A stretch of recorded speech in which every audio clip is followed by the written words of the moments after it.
नोकरीची संधी, 15 ते 20 हजार रुपये महिना कमावण्याची संधी.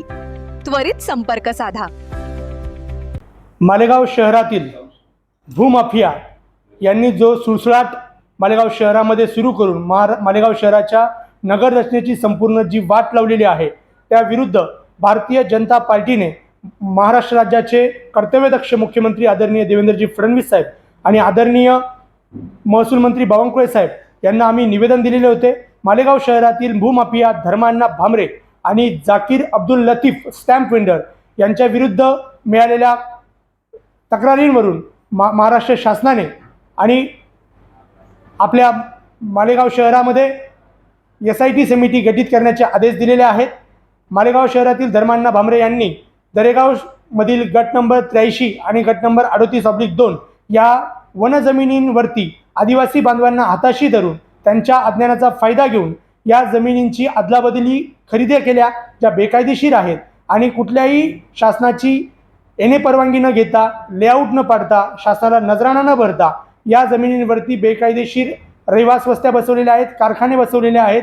तसेच या ठिकाणी मस्जिद, ईदगाह, दर्गा देखील बसवलेल्या आहेत, मदरसा देखील बसवलेल्या आहेत, ज्या अनधिकृत आहेत. त्यांच्याविरुद्ध महाराष्ट्र शासनाने SIT गठीतचे आदेश दिलेले आहेत, ज्यामध्ये चौकशी सुरू झालेली आहे व यांच्यावर गुन्हा देखील दाखल करण्याचे आदेश झालेले आहेत.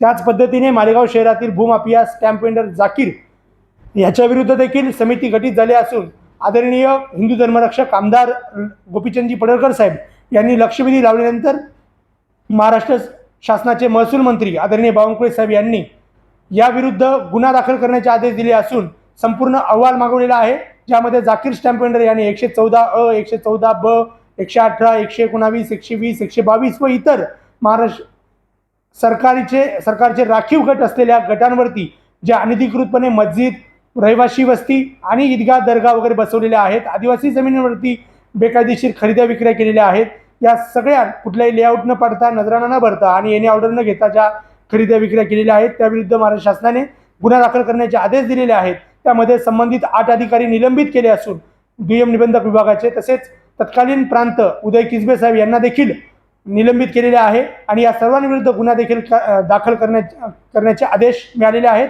मालेगाव शहरात जो गट नंबर 83 फॉरेस्ट जमिनीवरती फेअर एक्सपोर्ट नावाचा जो अत्याधुनिक कत्तलखाना सुरू आहे, तो कत्तलखाना पाडण्याचे आणि त्याची येणे परवानगी सुद्धा रद्द झालेली आहे. मात्र मालेगाव महानगरपालिकेमध्ये इस्लाम पार्टी व मित्र पक्षांची सत्ता असल्याने, मुस्लिम दार्जिने पक्षांची सत्ता असल्यामुळे व अतिशय निष्क्रिय आयुक्त असल्यामुळे या ठिकाणी तो फेअर एक्सपोर्ट कारखाना अद्याप पाडण्यात आलेला नाही. त्याच पद्धतीने महसूलचे काही तलाठी, मंडलाधिकारी व अधिकारी यांनी देखील या येणे परवानगी रद्द झाली असताना सुद्धा या ठिकाणी आज पीक पाहणीच्या जागेवरती बाजरी, मका, गहू अशी नोंद घेतात.